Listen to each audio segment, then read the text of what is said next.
André, e essa peça premiada, né, indicada aqui em Uberlândia, o que o público pode esperar? Olha, primeiro é uma oportunidade, eu diria rara, da gente conseguir ver uma obra com essa extensão, com essa importância na nossa literatura. E o povo brasileiro é um romance do João Paulo Ribeiro, transportada para o teatro. Eu acho que a primeira experiência é essa, ter uma percepção da literatura no teatro. É um espetáculo muito emocionante, é um espetáculo que tem muito humor, muita crítica, uma discussão política, uma discussão social, que revisita toda a nossa história, a história da formação da nossa sociedade.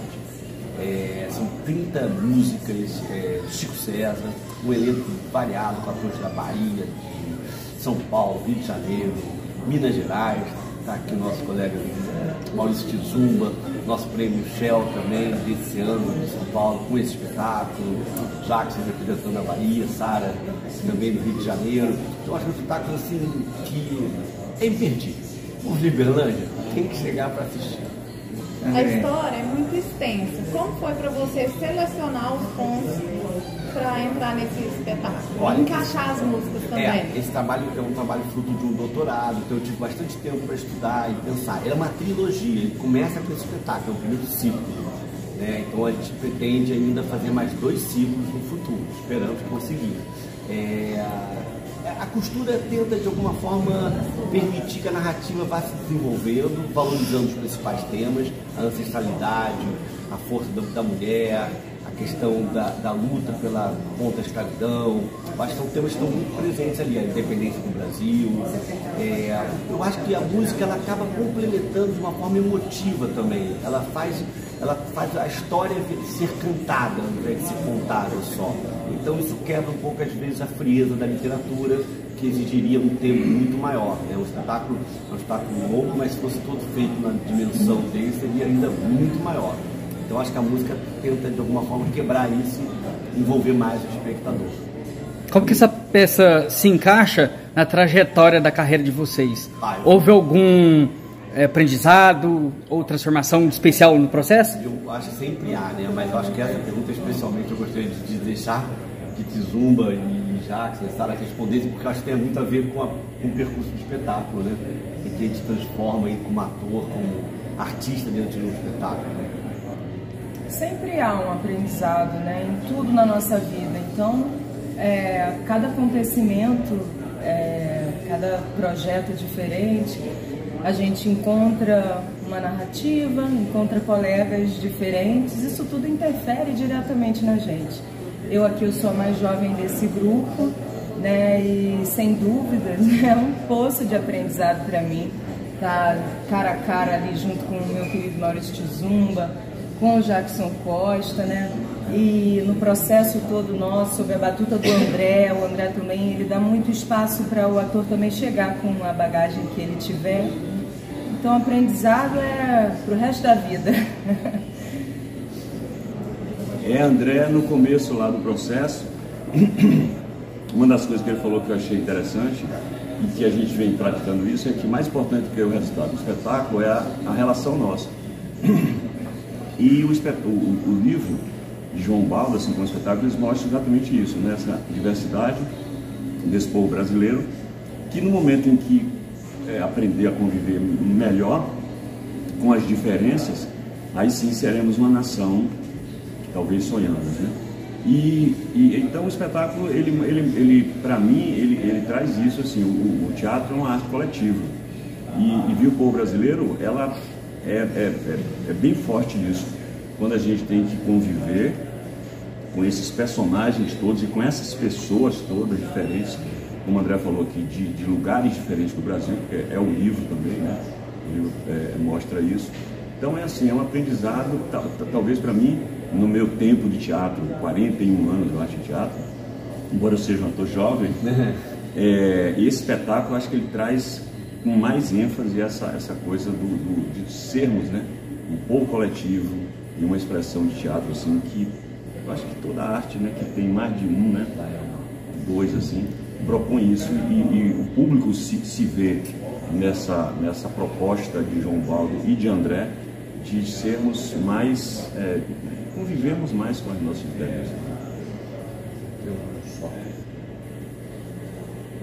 E conviver mais com as nossas diferenças é da gente pensar que o João Baldo, quando escreve esse romance, o romance dele tem a sua idade, da sua idade de carreira. 41, é verdade. Tem sua idade de carreira, né? Quando ele escreve esse romance, que ele começa a falar lá dos povos originários, é de aprender muito, gente. Fazer um trabalho desse é de aprender muito e que transcende até as nossas relações. Porque quando ele fala lá dos povos originários, os indígenas que estavam aqui, aí prova. João Baldo vem provar que essa terra não é uma terra descoberta. Isso que não era uma terra abandonada. Que natureza é isso que essa aqui deixar uma terra tão linda e maravilhosa dessa abandonada? Quando os holandeses, portugueses chegaram aqui, essa terra já tinha dono, se assim pode dizer. Porque nem os indígenas, nem os originários se consideram dono dessa terra. Eles se consideram pessoas guardiãs desse paraíso que é o Brasil. João Baldo mostra isso nesse romance dele. E quando ele coloca os pretos, os negros no meio dessa história toda, de uma maneira tão importante, aí aparecem os pretos, esses negros tão fortes e resistentes, assim, tanto quanto os indígenas, porque eles tentaram acabar com a gente, tanto com os indígenas quanto com os pretos, não adiantou nada, nós estamos mais fortes. Então eu deixo um recadinho para desistir, esquece, deixa a gente seguir, porque eles não vão conseguir acabar com a gente. Isso o livro também mostra. São aí beirando 700 páginas, né? É muita história que ele escreveu, e quem não leu, lê para aprender também que esses indígenas, esses pretos que vieram para formar essa nação que é o Brasil, nesse país tão racista como é o Brasil, e nós estamos em Uberlândia, né? Uberlândia também é um lugar que mostra o racismo bem exposto na cara da gente. E nós estamos em Uberlândia, terra de reinado negro. Eita, lugar que tem preto bonito e devotos do Rosário, que inclusive a eles eu faço esse apelo: venham assistir esse espetáculo no Teatro Municipal, porque o teatro está lá lindo, maravilhoso. Adorei ver esse teatro, que eu não conhecia. Eu conheci o Teatro Grande Otelo quando a gente veio daqui isso tem 20 anos atrás, né? E conheci o Teatro Municipal agora. Então acho assim que esses nossos pretos condadeiros, reinadeiros, esses moçambiqueiros lindos e importantes para o Brasil, que Uberlândia tinha que ocupar esse espaço esse final de semana, porque vai se ver em cena, né? Vai se ver em cena, vai ver a nossa história sendo contada por nós mesmos, né? A nossa história de preto sendo contada, isso também é um aprendizado. Nós pretos poder contar a nossa própria história, não um historiador ou um outro qualquer desavisado branco contando a nossa história. Então é isso, é de aprender e se você conseguir reler, vai aprender mais ainda. E com isso você é premiado, né, Maurício? Como que foi essa premiação para você? Para mim foi uma alegria imensa, assim, né? Porque quando você é jovem, né? Você quer fazer tudo para tudo acontecer, e quando chega uma certa idade, a gente já pensa que fez de tudo e já pensa que ganhou tudo. Quando eu estou falando que a gente pensa que já fez de tudo, que já ganhou de tudo, é porque o tempo passou, tudo que você fez durante o tempo, se eu chego aos 67 anos de idade, poxa, já fiz muita coisa. E também a gente aprende que eu não fiz de tudo nessa vida, tem muito ainda por fazer.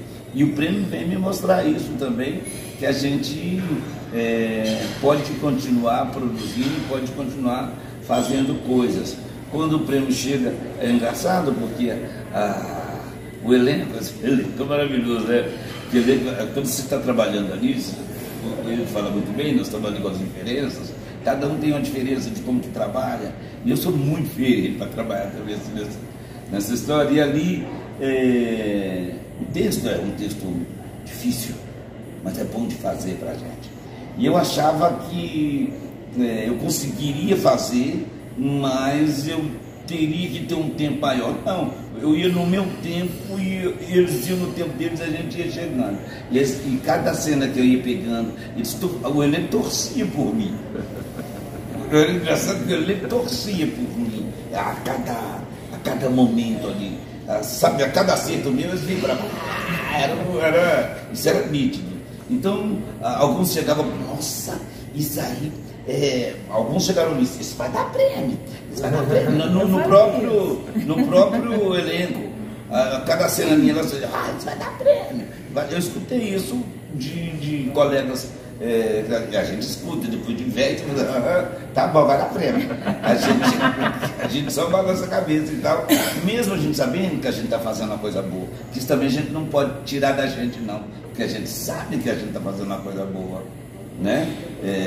Que a gente também nessa idade, a gente sabe o que está bom e o que está ruim também, a gente sabe, né?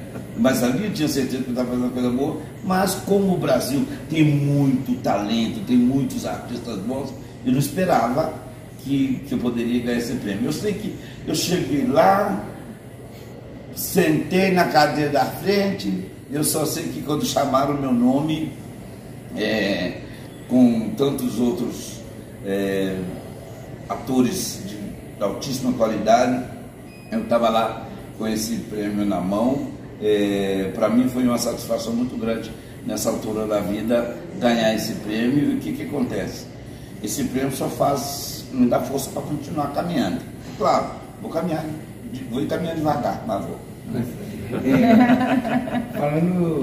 Vocês falaram muito da história, né? Da importância do espetáculo para a gente reviver e para a gente não esquecer a história do nosso país.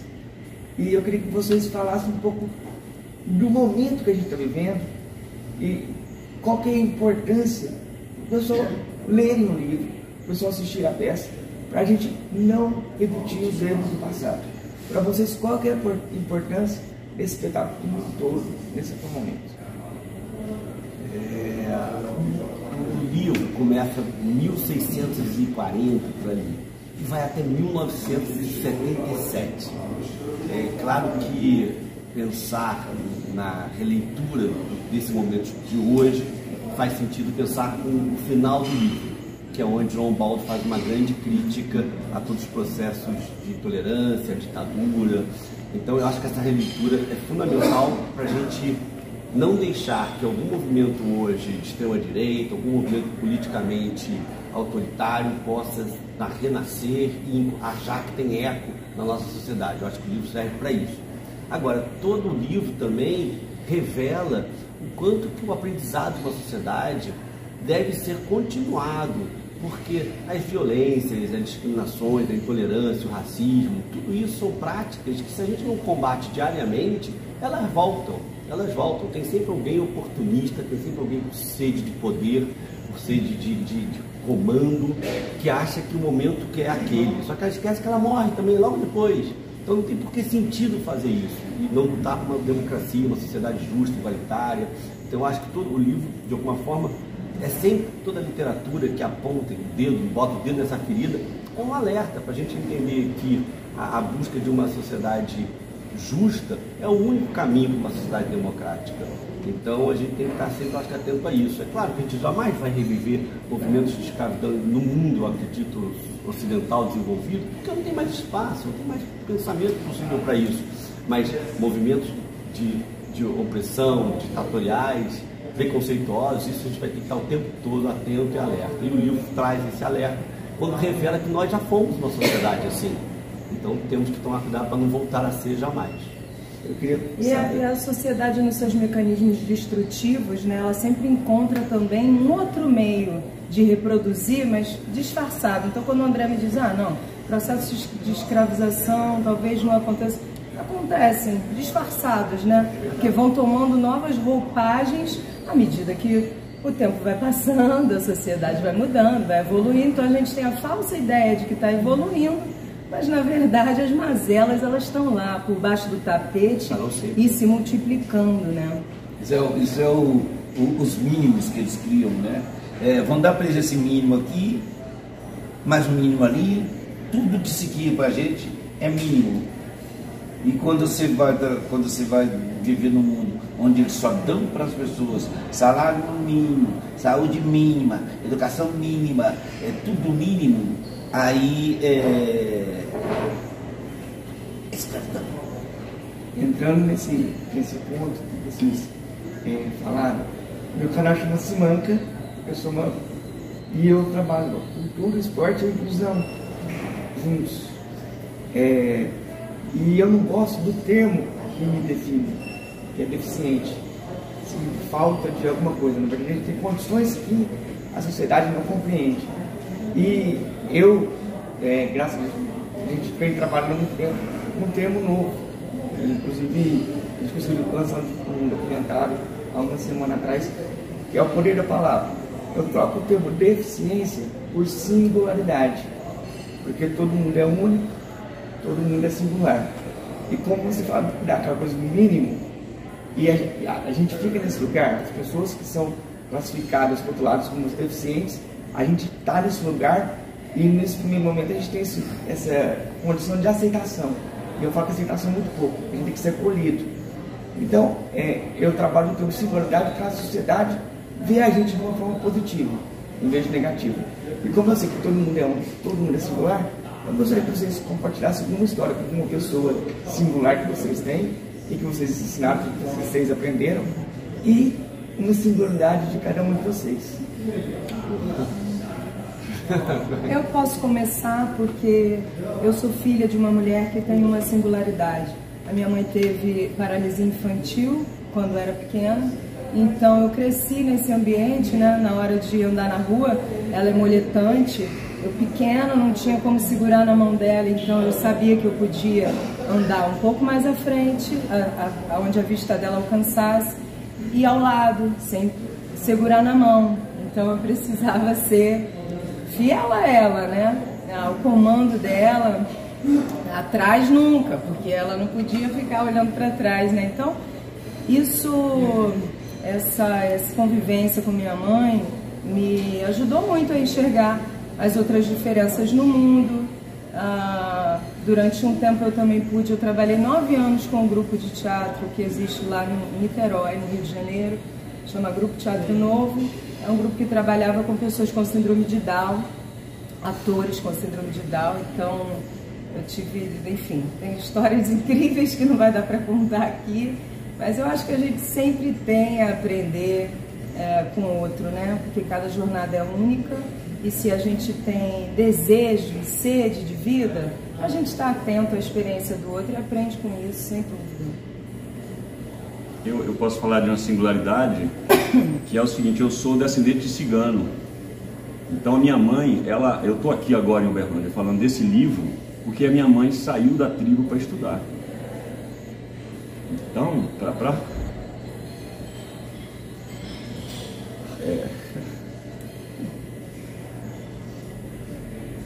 Pode respirar, respira, nós temos tempo. E que bom que essas mães, né, são assim. Para falar disso, assim, sempre me emociona, porque assim, minha mãe está com 84 anos com Alzheimer, né? E o pai dela não queria que ela estudasse, ela fugiu de casa, ganhou uma bolsa de estudos para estudar no colégio de gente rica na região do Cacau, na região de Coronéis, ali no sul da Bahia, onde nasceu Jorge Amado, eu sou descendente dele.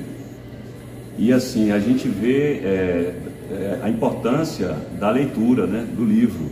E André, ele tem uma característica como diretor que eu admiro, que ele preza muito pela escrita.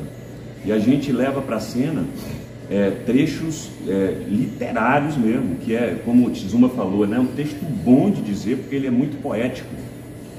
E ele é um diretor que assim, eu falo muito dele por aí para meus amigos, e eu tenho a felicidade de trabalhar com grandes diretores. André, eu acho que é o teto desse elenco assim, de diretores, né?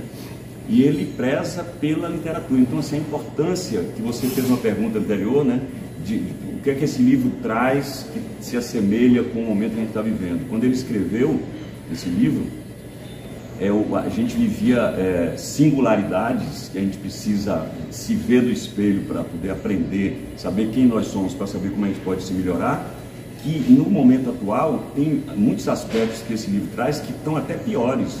Ou seja, a gente ainda não se entendeu enquanto diversidade, enquanto riqueza dessa diversidade. Então, assim, o que eu posso falar é isso, a importância do livro, principalmente quando esse livro fala de nós, enquanto povo, enquanto nação, para a gente se entender, saber a força que nós temos para poder a gente ser um povo melhor. Eu acho que também vai destacar o teatro é uma arte do acolhimento, o teatro que a gente nos tivemos a sorte de fazer na vida, e é que é uma experiência que eu espero que todo mundo possa viver em algum momento das suas vidas, independente da sua idade. O teatro é uma arte absolutamente amorosa, apaixonante, que acolhe todas as suas singularidades. Então a gente, eu acho que de alguma forma vive nas nossas experiências diárias muito mais momentos de respeito e de prazer por estar com a diferença. Eu tenho sempre a sensação que quando eu começo um projeto novo, que é uma oportunidade de eu me tornar uma pessoa melhor, porque eu vou conhecer pessoas tão distintas de mim e tão profundamente. E vou roubar um pouquinho de cada uma delas para que eu me torne uma pessoa melhor. Eu acho que o teatro é essa oportunidade de eu tirar um pouquinho da natureza de cada um deles e ser um pouco atento ao jeito de cada um agir, ser, olhar o mundo, pensar as coisas, criar nossas relações e me modificar. Então é sair sempre diferente do que eu entrei.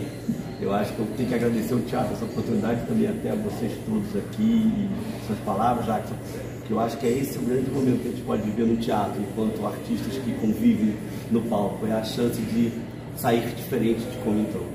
O teatro, acho que tem isso, e eu acho que o público vive esse encontro também. Eu acho que o público que chegar nesse espetáculo de hoje, que é lógico, fala de política, mas fala de amor, fala de entrega, fala de luta, de bravura, né?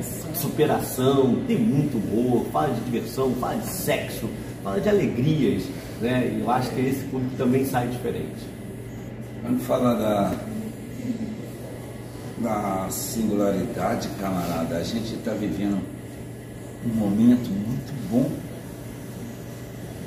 no próprio teatro, na arte de uma forma geral. Hoje a gente tem aí uma lei que a gente tem que colocar alguém no palco com a gente ali, fazendo algumas traduções de Libras, já tem até de audiodescrição também. E eu assisti num espetáculo do Rio de Janeiro, que eu não me lembro o nome. Todo mundo em cena tinha uma singularidade. Tinha um que tinha nanismo, outro faltava a perna, o outro era está aqui. Hein? O meu corpo está aqui. A gente viu que também teve que... Aquilo é um espetáculo que todo mundo tinha que ver, aquele espetáculo para aprender que... Eu costumo dizer assim, não, eles não são igual a gente, porque a gente está vendo ali no olho a singularidade, não são, mas a gente tem que respeitar e abrir o coração de maneira tal que você vai passar pela pessoa ou por qualquer outro, a qualquer hora, a qualquer momento, sem ter que arregalar o olho ou olhar de lado. Isso é necessário, né? Aí então, quando eu falo das Libras, para minha surpresa maior, normalmente quando se faz teatro, não pode entrar nada na reta do espetáculo, porque suja. Sabe aquele negócio suja? A cena está lá rolando, aí bota uma pessoa do lado ali cheia de movimento, e os movimentos são lindos e interessantes, aí ela rouba a cena, porque ele não pode. Não pode, então o espetáculo é espetáculo. Aí tem gente que costuma até colocar a pessoa longe do espetáculo para ninguém ver as Libras sendo feitas. Outro dia eu vou assistir um espetáculo, quem começa o espetáculo é o menino que já fazia pra gente a tradução, normalmente já estava lá. Deu o terceiro sinal, quem começou o espetáculo? Eu não sabia que ele estava no espetáculo. Né? Ele começou e a cena rolou e toda hora ele entrava no palco e eles incluíram ele na peça. Então eu acho que é isso, né? A gente tem que ter também essa visão de avançar, né? Quando você fala da singularidade, né? A gente pode colocar também aí os pretos, as mulheres, os gordos, coloca todo mundo nesse meio da singularidade. Os cambota, que eu sou né? Você pode colocar todo mundo nessa singularidade aí, porque os idosos, né? Eu estou falando da singularidade, você falando da singularidade agora, eu já chego nos lugares agora que eu não me sinto novo, mas as pessoas chegam para mim, ô meu senhor, senta aqui, ô meu senhor, pode ir eu chego no lugar, a pessoa já vira para mim, não, só pode ir para ali.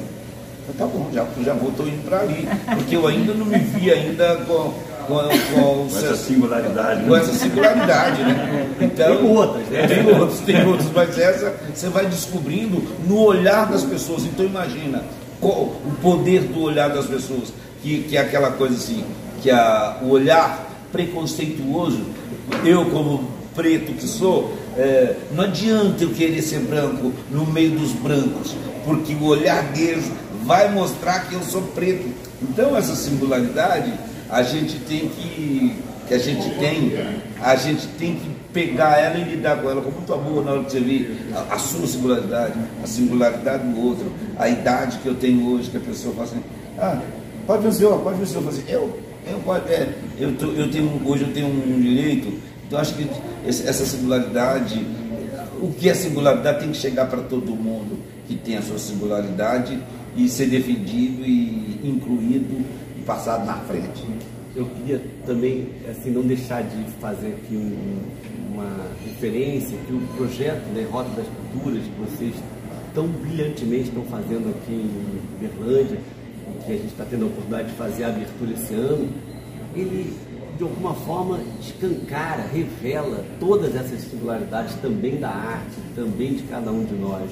Então eu queria deixar aqui uma palavra também de parabéns para esse projeto, que ele tem uma vida longa, sempre com liberdade, sempre com a possibilidade de trazer todas as manifestações artísticas sem nenhum tipo de patrulhamento, sem nenhum tipo de controle, porque isso é que é permitir uma democracia saudável, onde todo mundo possa ver as diferenças, uma vez no palco e depois ao seu próprio lado, num corredor, numa recepção de um hotel. Então é um projeto que eu acho que merece também que a gente tenha assim, muito carinho, que o povo de Uberlândia possa prestigiar e sempre comparecer aos espetáculos que vem do Brasil todo. E esse Brasil é muito grande. Nós estamos aí com espetáculos de indígenas, espetáculos sobre a negritude, espetáculos sobre as singularidades mais radicais que a gente possa pensar, se a gente pode falar assim, então que venham todos assistir. Hoje o espetáculo ele traz um público nosso, um público preto, né? Eu sou uma pessoa preta, para quem não está me vendo, eu estou de trás das câmeras. E quando você se depara com um outdoor enorme como aquele que tem aqui na lateral, aqui, com aquela quantidade de homens e mulheres pretas, isso traz uma força muito grande. Para mim, que venho de uma escola federal, de uma universidade federal, onde durante todo o período meu acadêmico, eu não tive um professor preto para lecionar, para trazer as culturas, para falar sobre a história. Você estuda teatro brasileiro e você não entra na história da chegada do povo preto no Brasil.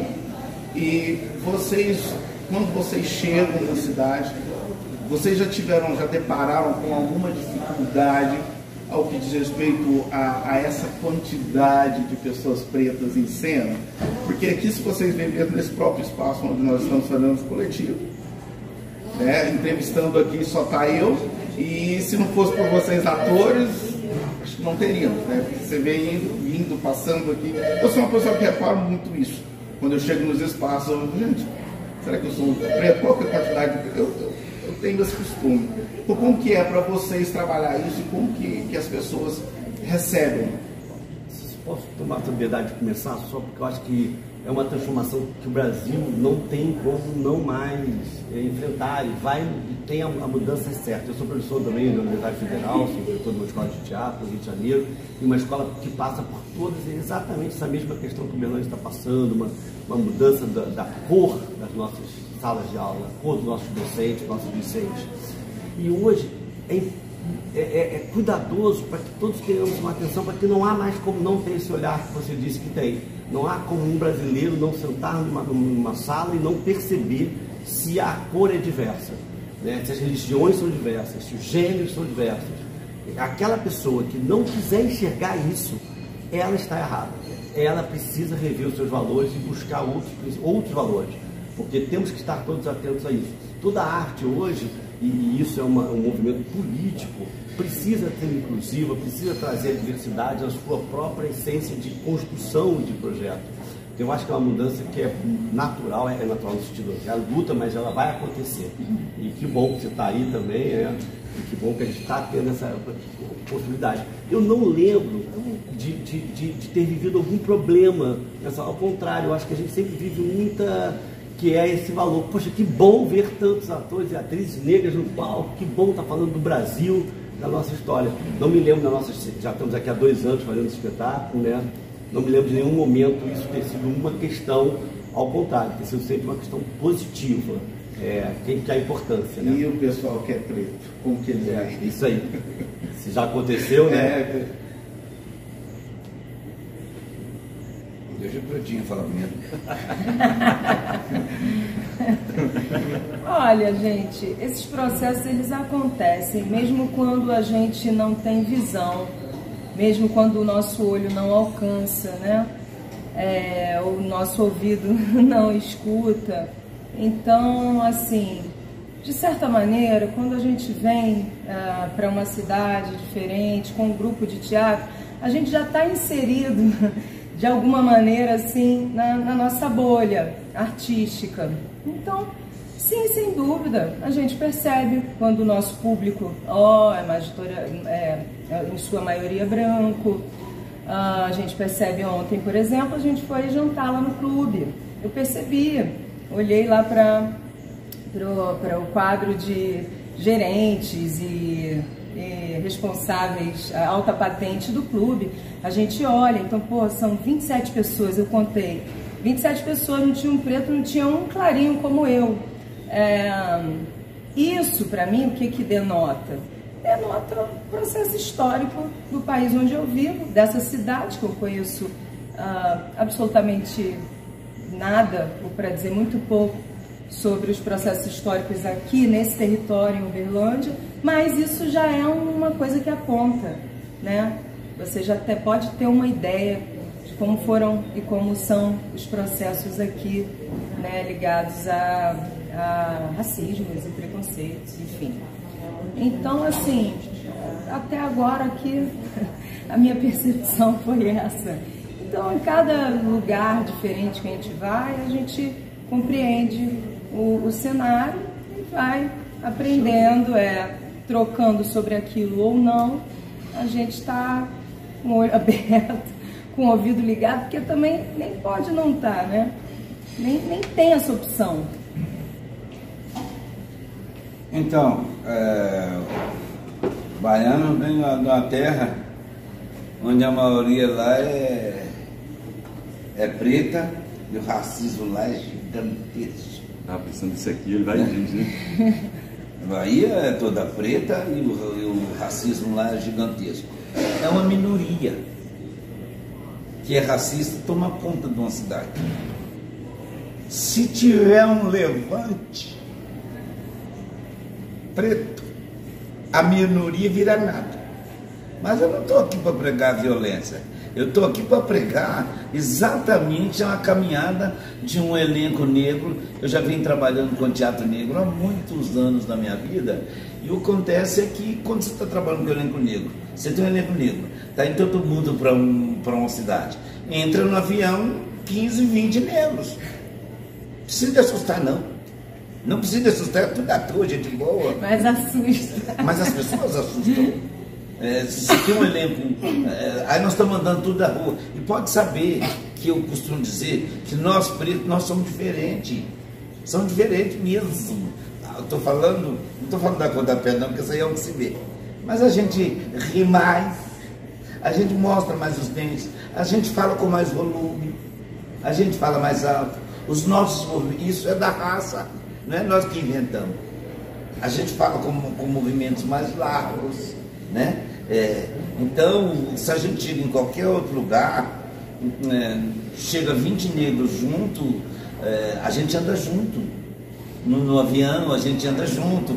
No restaurante, a gente anda. Mas quando você tem um patrocínio, te bota num clube daquele para jantar, que você chega ali na porta e ainda tem que pôr a máscarazinha para poder entrar, que o tempo passa e a gente vai ter que se adaptar a esse digital facial, porque o mundo está indo nessa direção. Eu estou pronto para aprender isso, mesmo com a dificuldade que eu tenho com a tecnologia.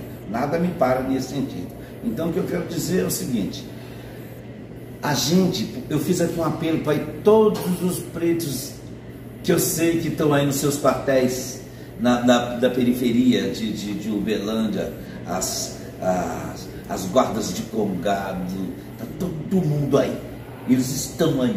Você pode até não ver eles no centro da cidade, você pode até não ver eles, mas esse apartheid, ele existe. Quando a gente chega junto num lugar, os 20 juntos, é um apartheid também. Mas não é que a gente criou. Isso talvez não precisaria nem da gente estar fazendo teatro preto. A gente podia estar fazendo teatro todos juntos, brancos e pretos, né? Mas pelo fato de existir esse grande racismo no Brasil, nós temos que nos defender da maneira que a gente pode e contar a nossa história. Então por isso é que eu faço esse apelo, chamando todos os congadeiros, todos os reinadeiros, todos os moçambiques que venham e ocupem esse teatro municipal.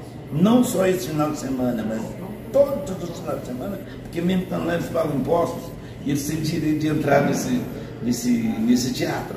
Então que todos eles venham, não só agora, mas sempre, para ver os teatros brancos também, para ver o que eles estão fazendo, né? Ver os teatros pretos e teatro branco. Então, quando você faz um espetáculo desse, que vai uma maioria preta para dentro do teatro, também se sente um outro tipo de respiração de quem está ali naquele momento. Se entra um grupo de pretos para rezar junto dentro da missa, o Jesus até treme lá no altar. Isso, eu estou falando de missa, porque missa também é meio que um espetáculo. Tem figurino, tem iluminação, tem plateia, tem som, tem tudo. Isso é meio um teatro também ali. Né? Cânticos, tem, né? Os cânticos. Os cânticos, tem a fumaça, tem tudo. É o roteiro, né? Tem roteiro, tem tudo. Então, quando chega um grupo de negro dentro de uma igreja, chega um grupo de negro num teatro, num cinema, isso muda a energia do lugar. Então, te digo que eles podem até não falar, mas eles sentem. Jackson, sei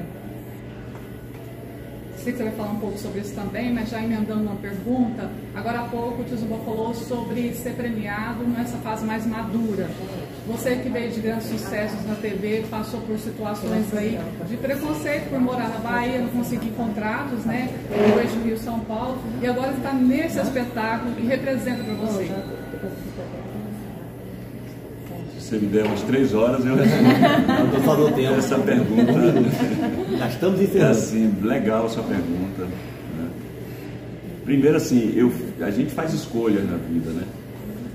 E eu nunca abri mão de morar na Bahia.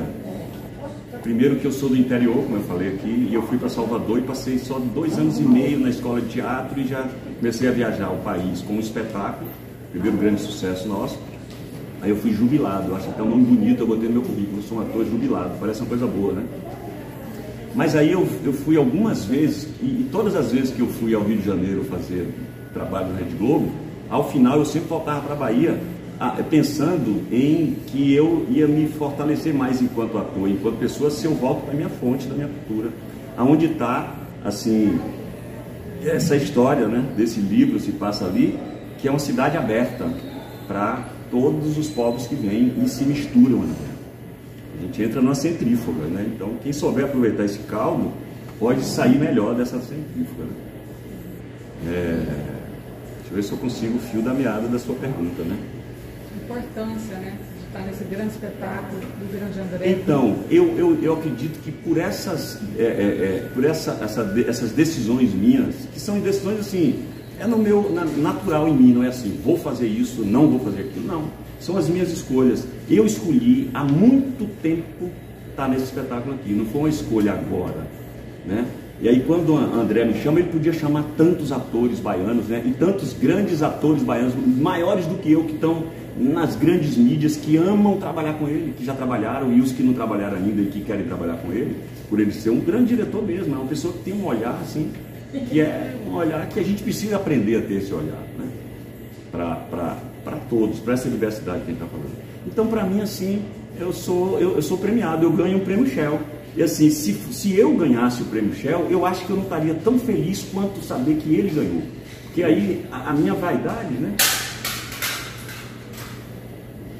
Lá vem eu, me emocionado de novo. Hoje é dia. A minha vaidade é bom que ela fique menor, que ela fique pequena, quando esse ser humano aqui ganha, porque o Aldoc que você viu, ele representa muito bem o livro e o olhar de André, que ele dá mais ênfase a esse protagonismo desses mestres, desse povo negro, né? Ele faz o Leléu que bate na nossa cara em cena da forma melhor de se bater, que é com argumento.